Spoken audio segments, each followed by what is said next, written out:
Ladies and gentlemen, good day and welcome to the Q3 and 9 months calendar year 2025 earnings conference call of Cockerill India Limited. Before we begin, please note that this conference call may contain forward-looking statements about the company which are based on the beliefs, opinions and expectations of the company as on date of this call. These statements are not the guarantees of future performance and involve risks and uncertainties that are difficult to predict.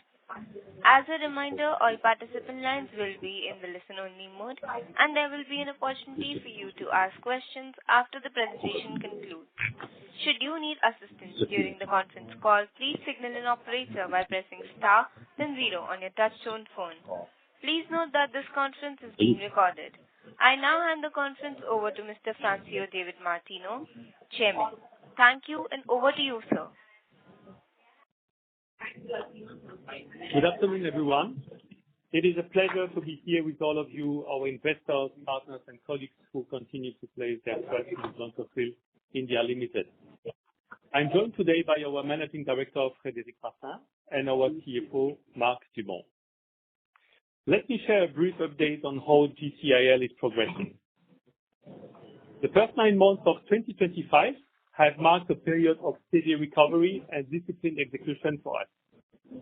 Each quarter has shown clear improvement in our key performance indicators, such as order entry, revenue, profitability, and cash flow, reflecting that our turnaround plan is gaining traction.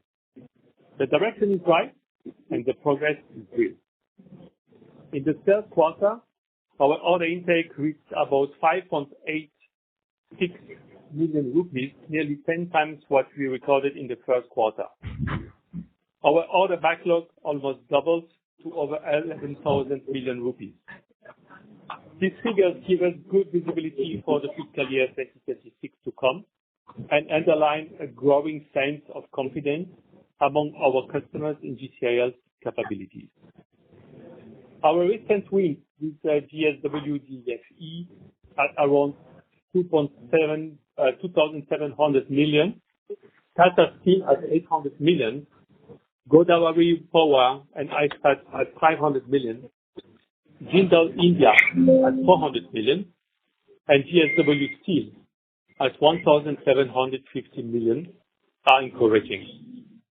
Together, these orders reflect the growing trust of leading steel producers in our capabilities. They reinforce our relevance in India's evolving steel landscape and demonstrate that GCIL is steadily re-establishing itself as a dependable technology and project partner. Operationally, our momentum has improved. Revenue growth accelerated from roughly 7.5% in the second quarter to over 18% in the third, supported by better project execution, improved coordination, and stronger site readiness.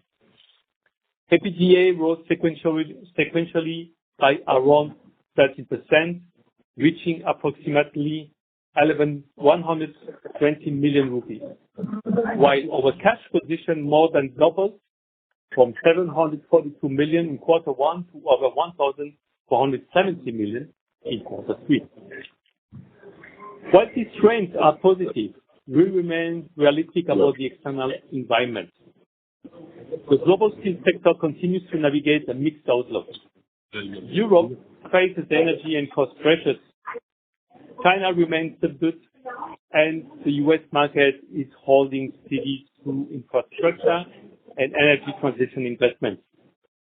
Against this backdrop, India and Southeast Asia continue to stand out as growth regions with sustained momentum in infrastructure, construction, and automotive sectors. JCIL is positioned well within these shifts. Our technology-led and sustainability-driven approach, supported by the global expertise of the Cockerill Group, enables us to deliver efficient, value-driven solutions for our customers. India's steel story continues to be resilient, supported by double-digit growth in both production and consumption up to September 2025. Government initiatives like Minister Gati Shakti, the National Infrastructure Pipeline, and Make in India are creating a strong foundation for capacity expansion and modernization. For us, India remains not only our operational base, but also the anchor for our global growth plan. On the project side, execution continues at a healthy pace. Projects such as GCAOL, acid regeneration plant, one has reached final acceptance, while Plant 2 is progressing smoothly. Tata Steel Kalinganagar has successfully commissioned its galva annealing process, and similar milestones are being achieved at AMNS Hazira and Jindal, India. We have also received FAT for BRL CGL. We have also broadened our reach through new orders. The GSW JFE electrical steel project in Nashik, India's first CRGO electrical steel facility, is a landmark win. We are also supplying advanced technology to Tata Steel thin plate division, Godavari Power's new integrated steel plant, and GSW Coppola's new coating and pickling lines. Collectively, these projects enhance our position across the full steel value chain, from pickling and rolling to coating and regeneration. Our value service segment, which includes revamps, spares, and services, continue to build momentum. The upcoming World Coating Shed at Taloja, to be inaugurated early next year, will integrate advanced coating expertise with GCL capabilities and introduce India's first HPAF coating technology, a significant step in localizing advanced coating solutions. Safety continues to be our foremost priority. Our Taloja facility has now completed over 4,450 consecutive safe working days, an achievement mirrored at all our locations and sites. So somebody is connected and open microphone. If you could please close it. No, 2025 has also been a year of structural realignment for DCL.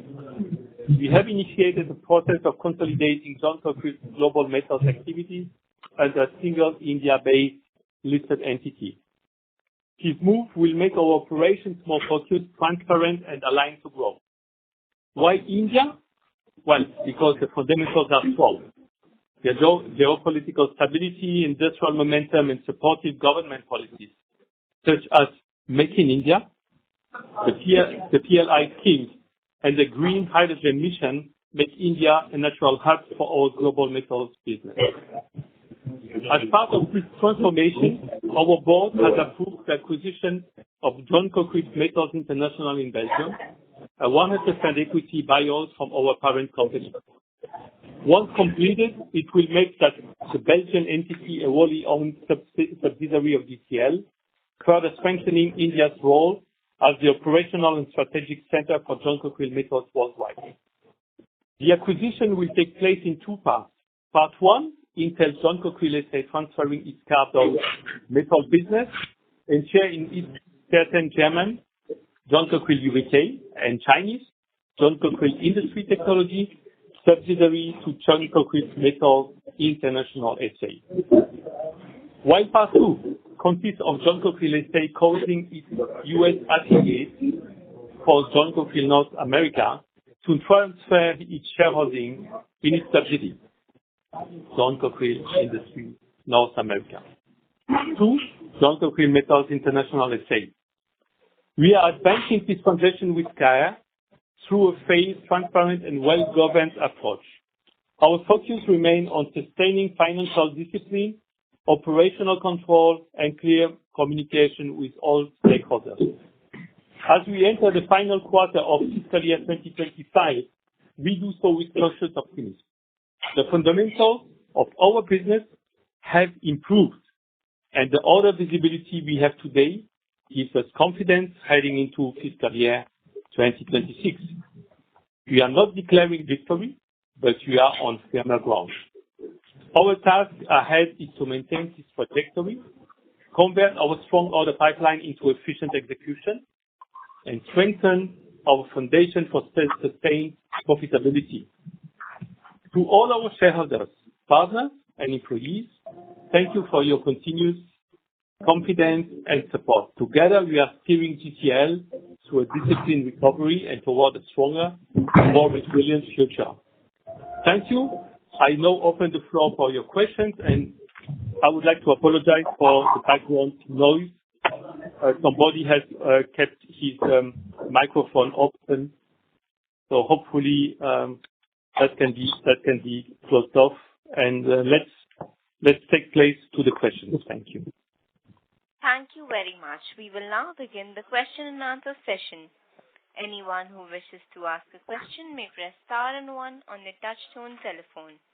If you wish to remove yourself from the question queue, you may press star and 2. Participants are requested to use handsets while asking a question. Ladies and gentlemen, we will wait for a moment while the question queue assembles. The first question is from the line of Manan Poladia from NKP Securities. Please go ahead. Hi, sir. Congratulations on posting a good set of numbers. I have two questions for you, sir. First, regarding the equity stake acquisition that we've just announced, if you could give us some color as to the revenue numbers and the margin numbers for the companies that are being acquired as a part of this acquisition, both steps included.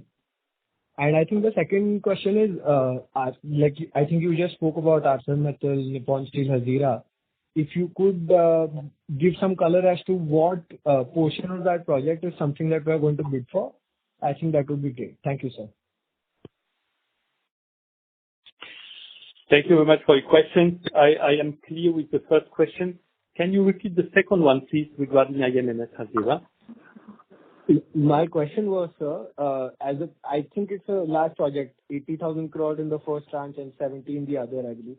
I just want to understand what portion of that project is equipment that we sell and that we are going to bid for, because I know that AMNS is a long-term partner of our company, even in Belgium, right? All right. Thank you very much for the question. Now it's clear. So regarding the revenue of the acquisition, the figures will be disclosed after the approval ballot of the minority shareholders, and then we will be able to give the figures. But it is a decent multiplicator factor we will apply to revenue, which will be around 2.5 to 3.5 times. On the second question on IMNS Hazira, it is indeed a large project. I think it may be the largest contract we have got in the history of the company in India. And this contract is very well advanced. And basically, we have delivered especially two key technology lines for IMNS to be really ahead of the competition. The first one is the continuous galvanizing line number 3, which is already commissioned. And the second line, which is under commissioning, is the CAGL, which is it's a combined line between annealing, and galvanizing.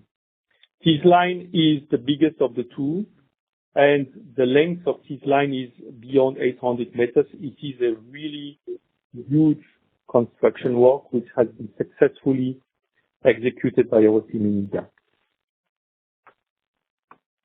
Right, sir. I understand. Thanks for answering my question.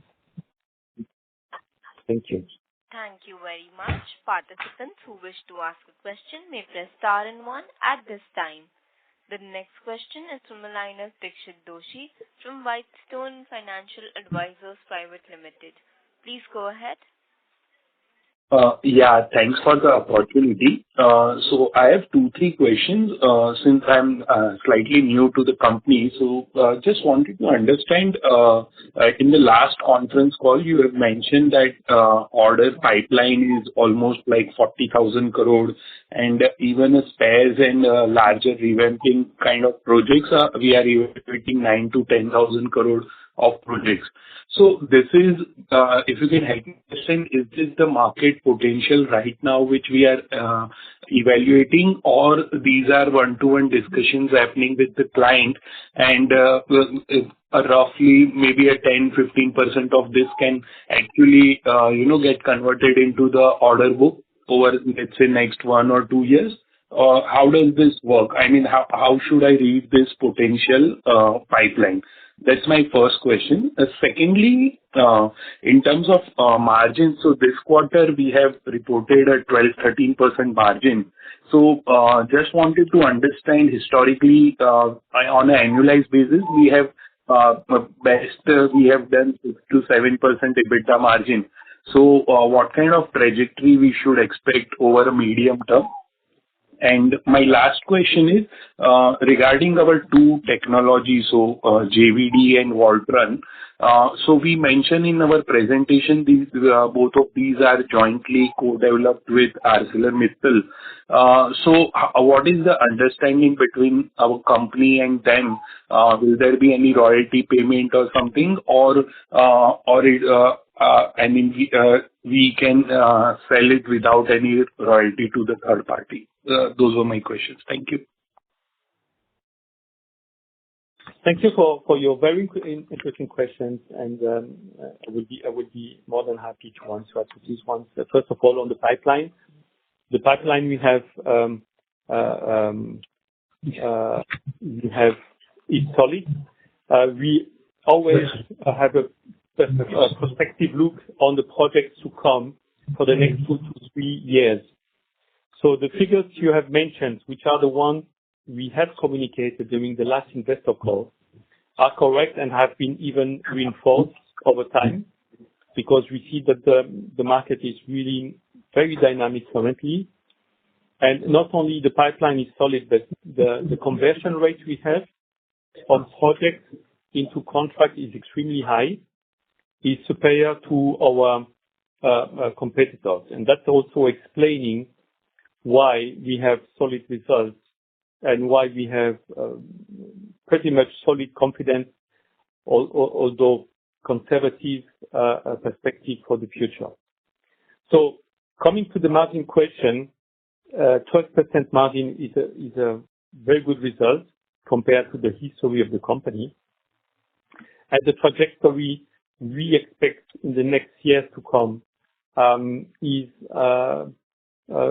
positive, without giving you any figures, which I can't, but we are very confident that we can perform on that level for a certain period of time.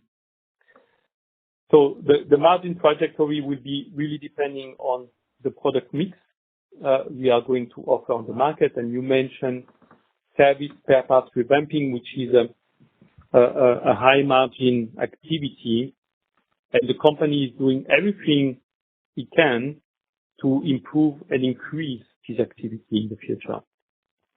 So that's something which is also giving us a good level of confidence. On the point of the technologies and the relationship with ArcelorMittal,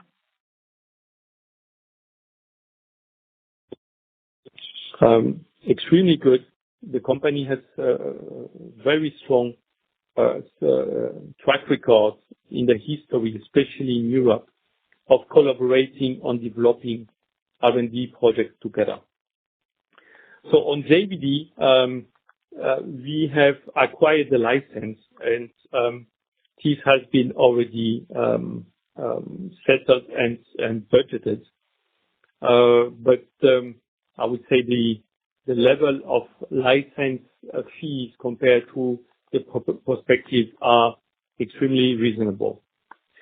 In terms of Voltron, it would be a different approach, because John Cockerill intend to enter into a common company with Arcelor to commercialize Voltron. Therefore, there will be no royalty fees involved in whatsoever direction for that technology. Hoping this has answered your question.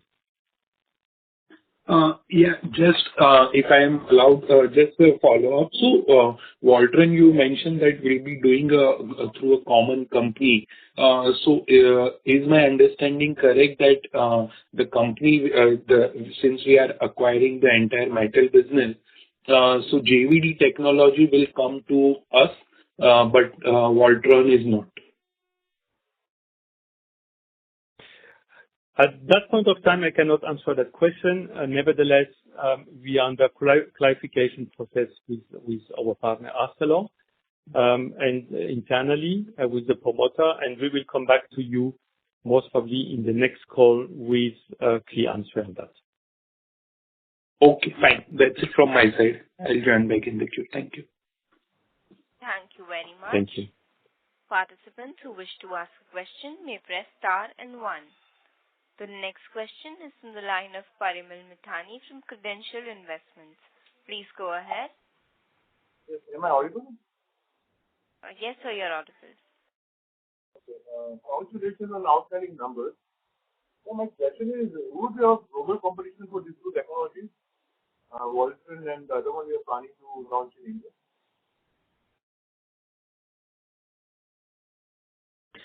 I have to apologize. I couldn't hear the sound is pretty far.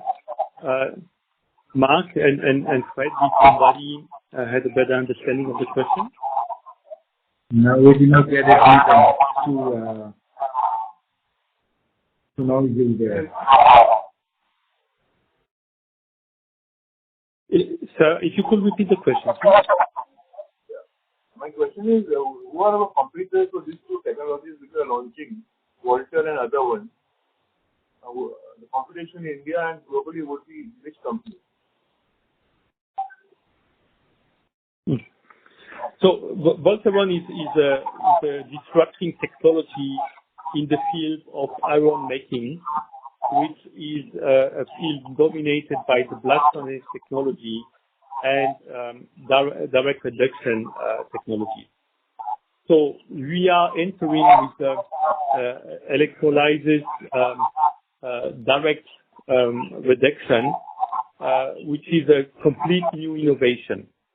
So nobody has entered the market here. We believe, despite two other projects we see as competitive compared to Voltron, we consider ourselves to be advanced compared to the others, and we believe we have the best chances to enter the market commercially in the next 18 to 24 months with the first commercial project.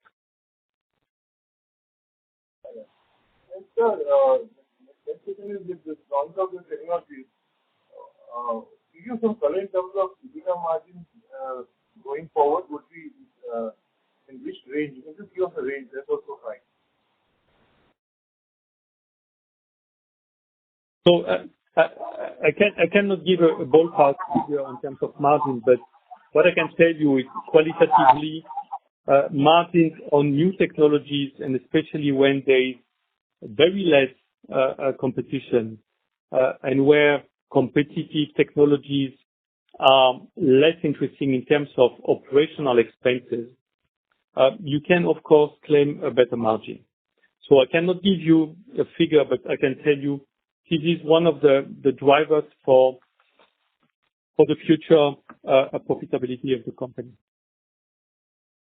Would it be better than we hit 20 margins, sir?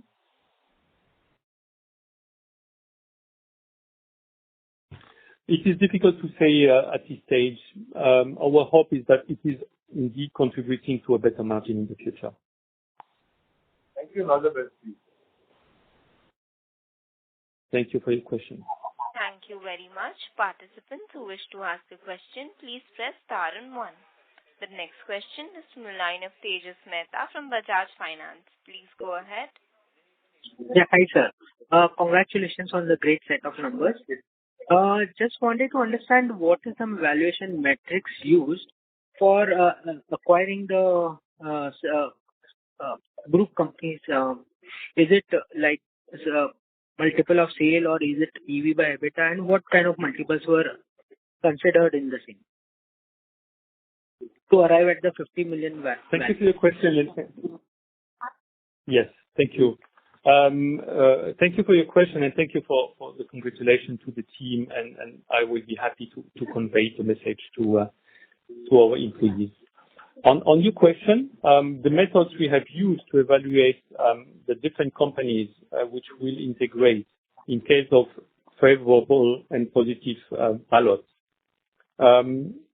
is a discounted cash flow methodology, which has been adjusted then by the net working capital. Okay. Fine. So what So is the... so no multiples involved. Okay. Great. So can you, if you don't mind, share some of the numbers at which these subsidiaries are in terms of revenue at least? If not, more details can be shared. Yes, I will repeat the answer I gave previously on that aspect. So I cannot give exact figures at that stage, but you can expect a multiple of 2 to 2.53. So basically, you can expect an addition of at least 100 million euro revenue. Okay, sir. Okay, thank you so much. Thank you. Thank you. Thank you very much. The next question is from the line of Kush Gangar from Care PMS. Please go ahead. Hi, sir. Am I audible, sir? Hello? Yes, sir, you're audible. Yes. Right. So my first question is, can you mention about the commercialization for the new two technologies? When do we expect commercialization, and also with respect to their size, what kind of projects in terms of size they can be or would be? Second question would be on fundraise. We have mentioned about raising funds. What would that be for main purpose? Would that be for possible commercialization of these technologies or for payment of the acquisition? What would that the fundraise be for? And the quantum that we are looking at. And the third and the last question would be, what kind of benefits in terms of this acquisition, if you can mention in some detail, or say, for example, we are mentioning that we want to consolidate the metal business in the Indian company, right? So, what kind of synergies or benefits would be possible? Some detail on that. And my last question would be on the capacity that we are increasing for spares for Taloja. Post that expansion, what kind of revenues or capacity increase would be done, and what kind of revenues would be possible from that, and CapEx amount for that? Yeah, thank you. Thank you for your questions. In terms of commercialization of the new technologies, for the JVD, we already have started because this technology is already proved industrially. There is a line existing in Belgium which has already produced more than 1.1 million tons. And this line has showed satisfactory OPEX, CAPEX, and especially features of new products. So we expect and we hope that we will be able to commercialize the first JVD at latest Q1 next year. The second one on Volteron, it will take a little bit more time. We are at the development level TRL7, which is the last step before commercialization. And this one will take, let's say, between 12 to 24 months to come into, let's say, a concrete and real commercial contract. So we will have basically significant revenue and margin contribution coming out of these two products due to the fact that the size of such projects are much larger. JVD is a very complex line involving a lot of extremely high-tech components. and therefore you can expect relative high order entry on this one. And Volteron is in the field of blast furnace. So the capex of Volteron is much higher than a blast furnace, but the OpEx are extremely competitive. Nevertheless, this technology, Volteron, is on a different magnitude because we are in the steel making or the iron making field, which is representing 80% of the complete value of the capex that a steel mill is investing. In terms of contribution on these technologies, well, this consolidation we are organizing right now will help us to localize these key technologies, which are in an exclusive way, reinforce the positioning of GCL as a leading company in the field of high-tech solution for the steel industry. So that will bring us to be potentially one of the key leaders in the future.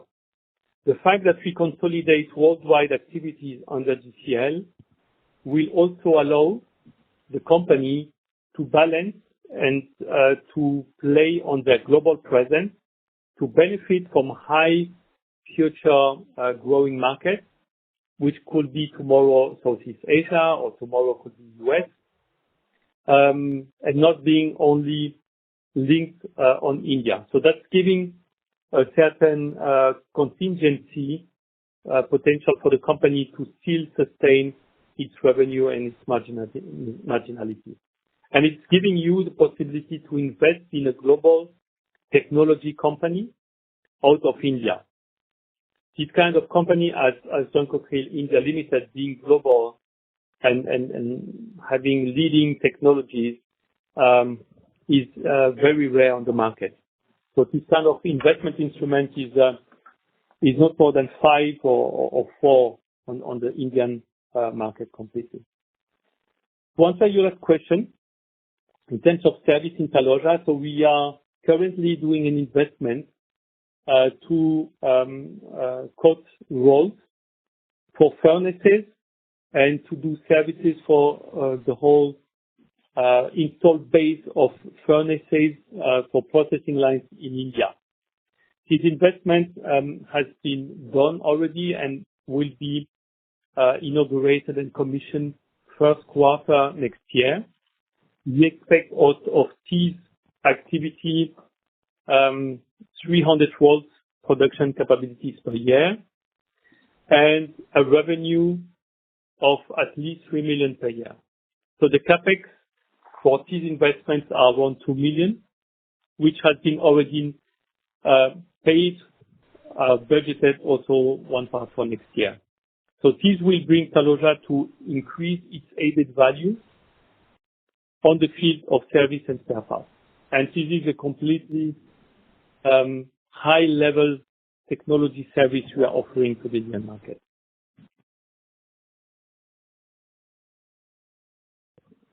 Great. And on the fundraise, sir? Thank you for your question, sir. Sorry? Fundraise, we have, I think, mentioned the plan regarding fundraise, right? Yes. So what is that for? And so use of that, expected use of that, is it for the new technologies or for building capacities for these new technologies or for payment of acquisition? What is the fundraise required for?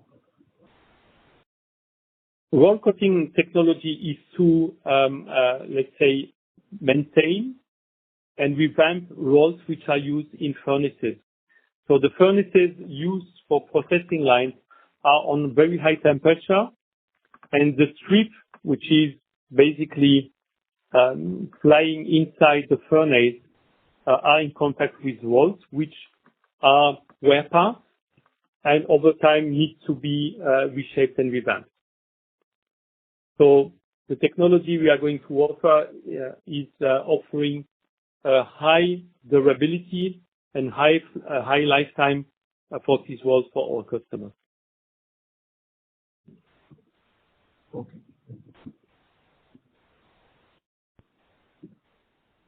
Thank you very much. The Thank next you. question is from the line of Dixit Doshi from Whitestone Financial Advisors Private Limited.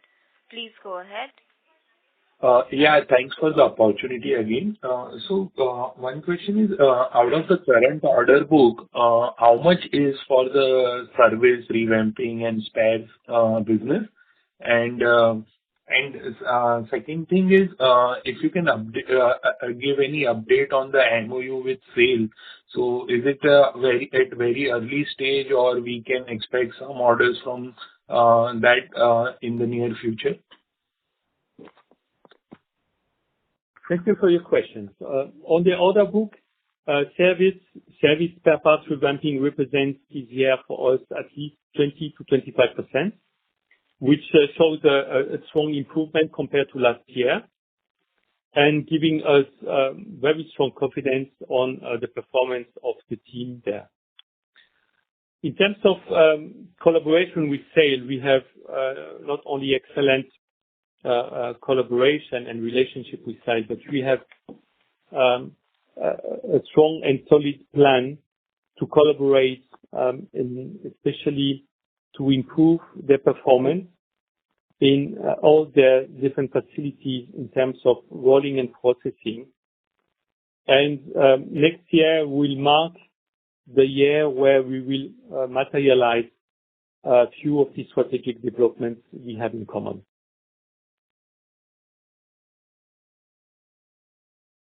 Okay. Just a couple of things.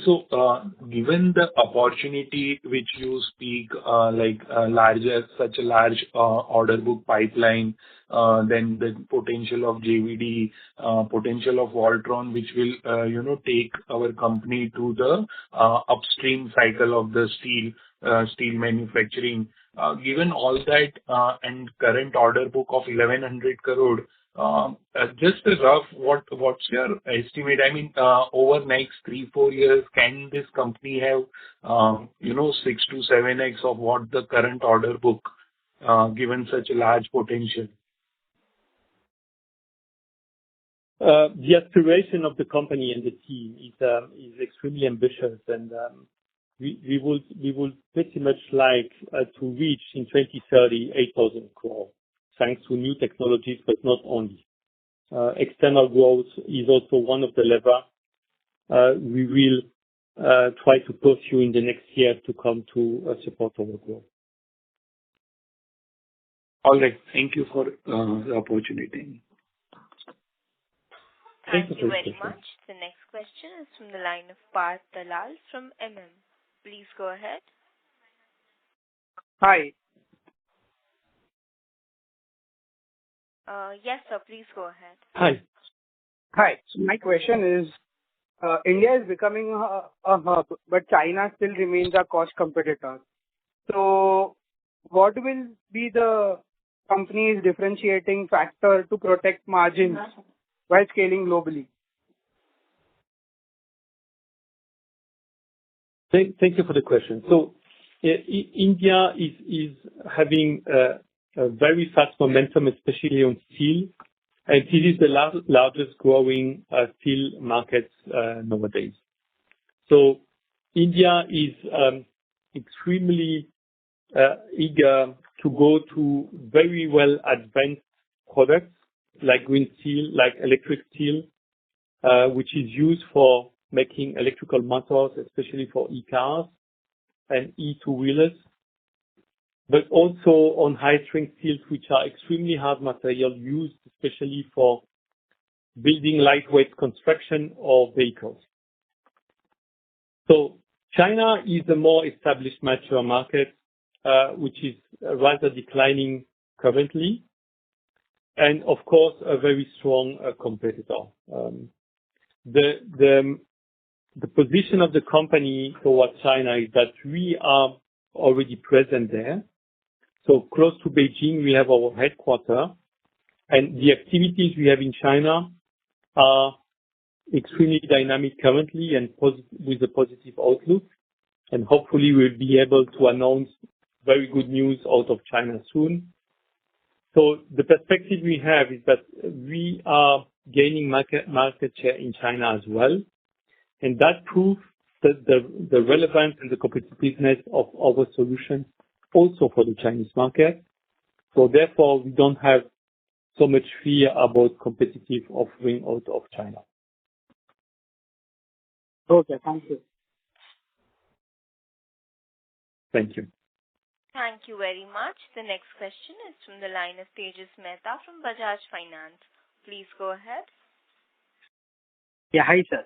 Sir, there are two questions. One is the purpose of IPO is to make the payment for the acquisition, or how is the company planning to make the payment for the acquisition?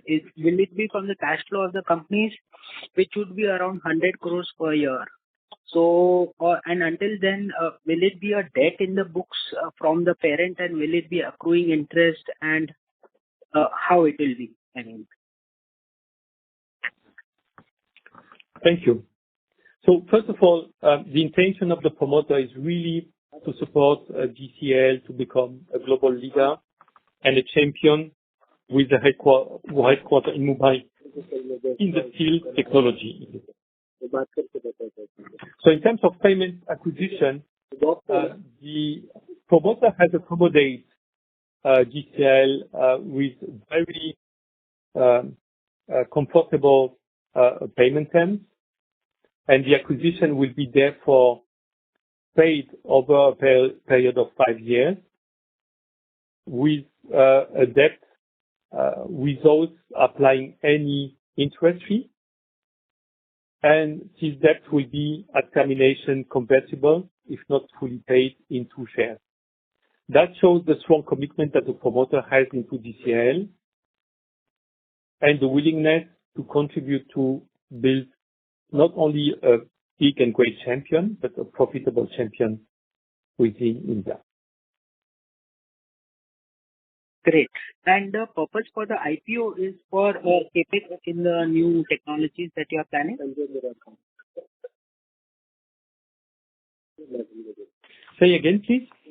So fundraising plans are, what are the funds that are be raised, used for?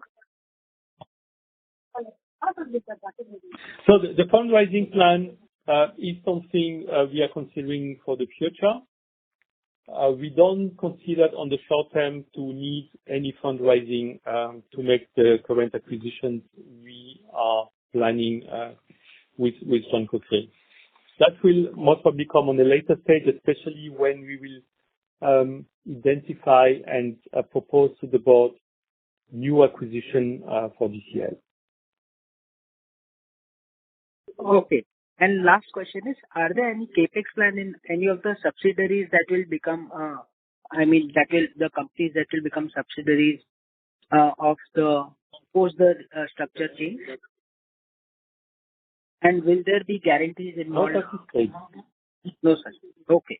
Okay, great, sir. Thank you so much. No specific CapEx plan outside India. The biggest CapEx planning we have will be within India. Okay, sir. Thank you so much. Thank you very much. Thank you. The next question is from the line of Aditya Chedda from InCred Asset Management. Please go ahead. Congratulations on a good set of numbers, and I wish the entire John Cockerill team all the best for their vision of integrating the global metals business in India. I have 2 questions. One is, what would be your typical order execution cycle for the orders that you have in hand? And the second is on what would be the typical working capital cycle for the business, as the numbers are slightly lumpy for the last 2-3 years. If you can help us understand that better, it'd be helpful. Thanks. Sure. Thank you. So on the execution cycle, projects like the one we have signed this year, and I mentioned during my presentation, are a cycle between 12 to 18 months, basically. Closer to 18 months. And these execution cycles are made of, let's say, basic layout, design and engineering of the plant, then detailed design of the equipment, then purchase, manufacturing of the equipment, delivering to site, and then installing, assembling, and commissioning the line till achievement of the performance. And this cycle is, as I said, around about 15 to 18 months. On the working capital cycle for the business, this will, of course, the need of working capital will for sure increase. But since we are extremely keen on keeping our working capital on a reasonable level, the payment terms we usually ask to our customers are positive, to allowing us to keep a positive cash flow at any time of the project, as we consider that financing the project is not John Cockerill India Limited task, but rather the customer who has to finance the project. And therefore, we rather usually have a negative working capital effect of around 10% of sales. That's the historical value. Perfect. And about the last 2 years cash flow conversion, are there any one-offs that you would want to highlight, or it should normalize in the current calendar year? I think it will pretty much normalize in the next calendar year due to the fact that we have a positive perspective for the future. Great. That's it from my end. Thank you so much. Thank you. Thank you very much. As there are no further questions, I would now like to hand the conference over to management for closing comments.